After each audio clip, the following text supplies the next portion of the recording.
Nga naman kitahan sunod nga pamanandong kanina kinitan natin nga iton usa nga imbitasyon ha aton itong kwarisma pagkita nga padayon kita nga naruruba tungod hini nga puwersahan karatan nga may danay na oyo na kita ngan ang grasyahan Dios han kwarisma nga datubtob iton Semana Santa nga buligan kita nga matuhay nga hot at kinabuhi maghinga upay nga hot aton kinabuhi ang Ginoo ada sugon naton kinitahan iya pakighimanggrawhan Samaritana nganhan na buta diri para paghusgar ha ira diri paghusgar ha aton kundi pagbulig kun pati nung aho kita mahaktikang kung pag maupay pagtuhay na aton kinabuhi ang ikaduha nga punto titikangan nga naton yung pagpasa tikang han ebanghelyo nga sinurat ni San Juan ginpatugunan ni Jesus ni Maria ngan Marta Ginoo imo hinigugma nga sangkay masakit pakabati ni Jesus inmering hiya ang sakit ni Lazaro diri makamatay ha iya nahinabu ini base paghimayaon ang Dios ug amo ini ang paagi nga ang anak ng Dios makarawat ang himaya hinigugma ni Jesus si Marta ug ang iya kabuktuan ni Maria ngan Lazaro pakarawat ni Jesus hantugon nga masakit ni Lazaro naglangan pa hiya duha pa ka adlaw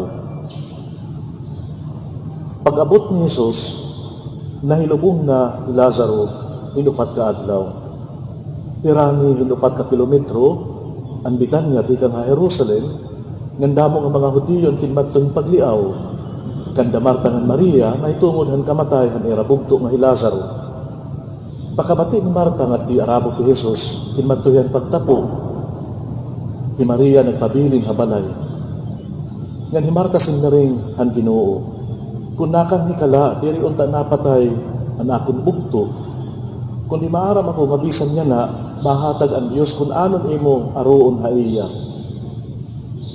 binmaton ni Jesus mabubuhi ang imo bugto sinnaring hi Marta Ginoo maaram ako nga mabubuhi hiya di dahan katapusan nga adlaw sinmaring Jesus di ako ang pagkabanhaw ang kinabuhi at tun matuha akon mabubuhi bisan kun hiya mamatay nandiri na gud mamamatay ang bisan hinuo nga buhi nga natuha akon natuo ka ba hini binmaton ni Marta o Ginoo natuo ako nga ikaw ang Mesiyas ang anak ng Dios nga ginpadara ng hiha kalibutan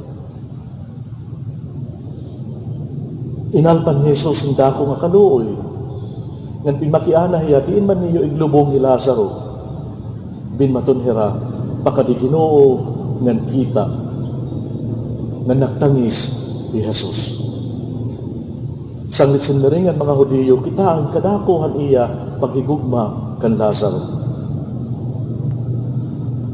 kabugtuan itong karuya ko nga ipahantang na iyong ikaduha nga punto o sangahaw nga punto ang kamatayon. Ang panahon ng Kwaresma o sa liwat nga imbitasyon yung pagkita aton ang kamatayon. Ambot kun gintuyo inihan Ginoo pero sugad-sugad hin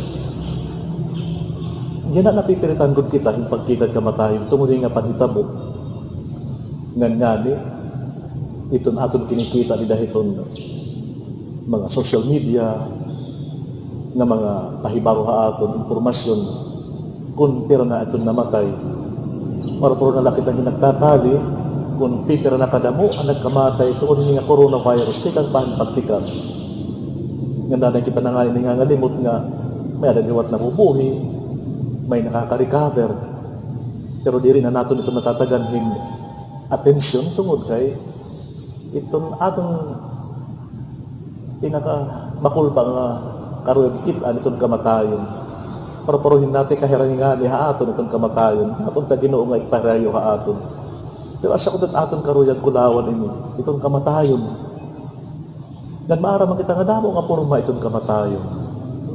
Ngan maaram kita nga itong kamatayon diri lang nga kamatayon nga kinikita naton nga itong lawas ada na patay diri ngani. Itong kamatayon ada himpurma itong pagkawaray absence of good, deprivation of anything that is good. Usat niya nga puro mahiton kamatayon. Naatuban kita hiton. Ngan pareho ini nga pagkitahan puwersa nga nakakarubaha aton, kaya katapusan iton kamatayon, amo ang katapusan nga karatan. Nga nasangani nga nag-aampo kita tamay namon, Ginoo, deliver us from all evil. Asat ang katapusan nga inaatubang ang tao na karatan, ang kamatayon mismo. Sa rin pa ni Martin Heidegger, sa nga pilosopo nga, asat yan uttermost not yet. Maaram kita nga ada na, pero maabot at gihap, the uttermost not yet. Ito'n makatarawa, hindi mga naglabay nga adlaw. Kay kinikita natin nga ini nga kamatayon, ang kamatuoran ng kamatayon, is actually a form of social distancing.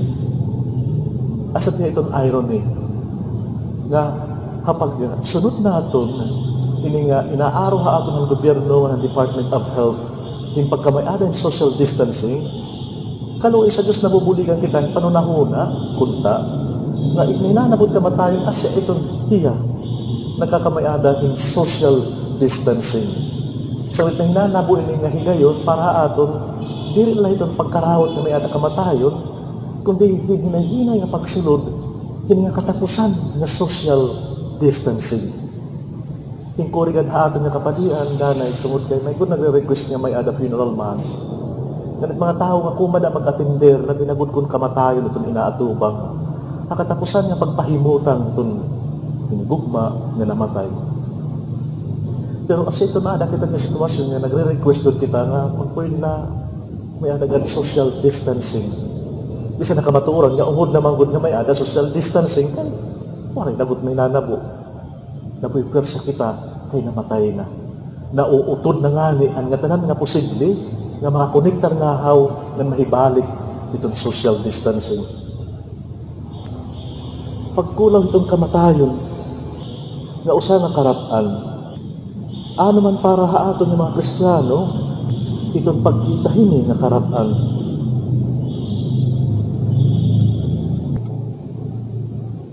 Klaro aton experience sa kabugtuan.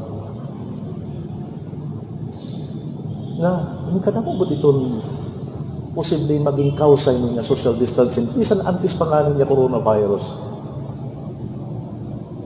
Nga di na itong pagwara mismo itong mag-upay. Nga di na mismo itong pagwara itong ungod niya, relasyones, komunikasyon. Nga amot nagpapa-upay itong kinabuhi itong tao nga naghahatag hayan kinabuhi. Na hinanabo ini nga kamatayon. Dili pagkaintindihan, dili panghimutang tungod kay may ada pagrawat ng mga buot. Kanang gihalaro may itong mga pag-antos mismo itong tao. Usang pag-agi itong tao na i-eliminate, itong tao, dili lang ang pinupurian kundi nahirarayo hiya. Tungod hindi nga klase ng pag-antos. Magkalain-lain nga forma nga ginaagian itong tao.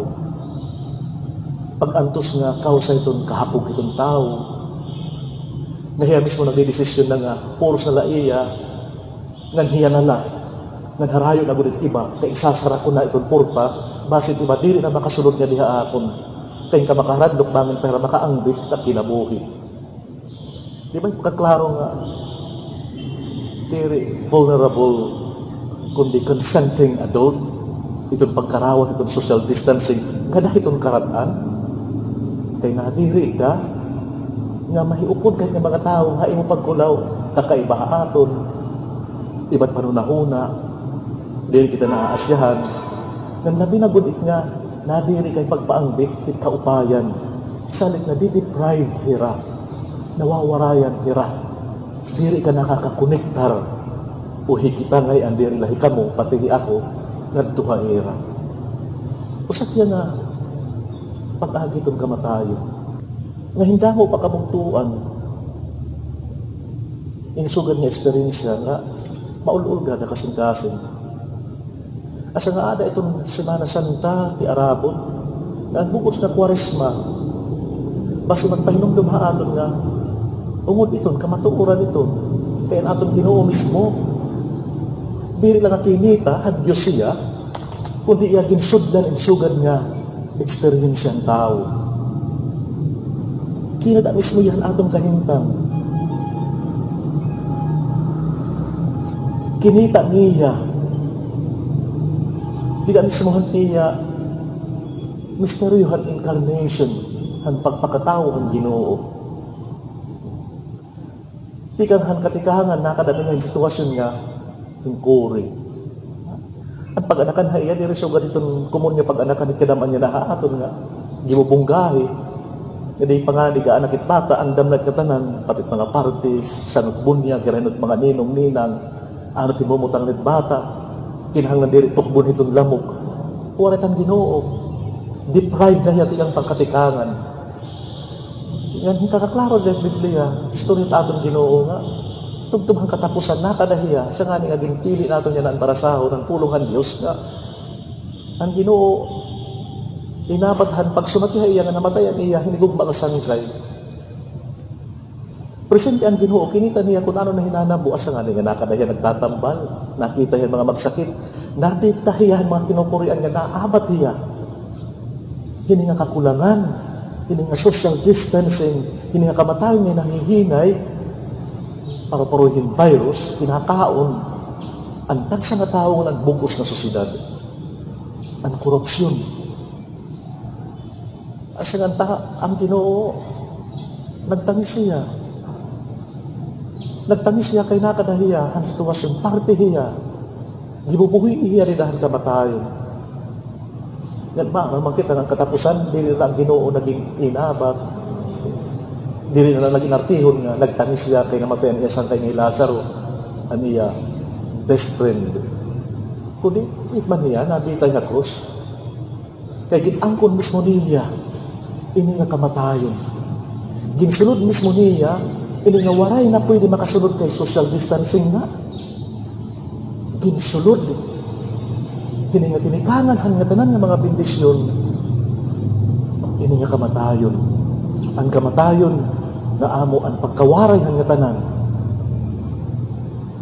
Ang Ginoo sa nga waray nun, kay iya ginsulod, ang waray na eksistensya.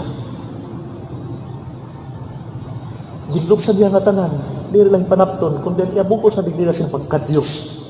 Sa siring ni San Pablo, kaniya paghuwad ang iya kinabuhi. Ngan waray niya pagperita, dili usa nga biological imperative, waray mo lusot, waray ning option, kundi gin-willed, gin-karuyag ang Ginoo, na iya hinagtuan. Di kita waray natin option, pagsulod niya kamatayon. Ang Ginoo nga Diyos na nagpakatao, may ada option. Iya kinaruyag.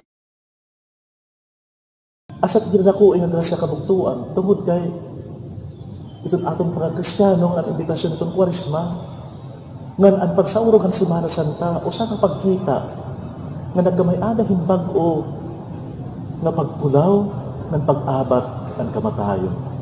Tungod kay diri na aton kamatayon, nga usang nga experience ang pagkawaray. Kundi usa na nga experience nga ang atong pagkawaray nagkamay ada. Tungod kay ginsabot, hini nga tinikanan ang grasya, nga ang kahimpitan ang grasya. Usa na kamatayon nga may ada na hitsura, yung pagkamay ada. Tungod kay ada na ang Ginoo. Iya ginangkon, gintag-iya, hini nga kamatayon.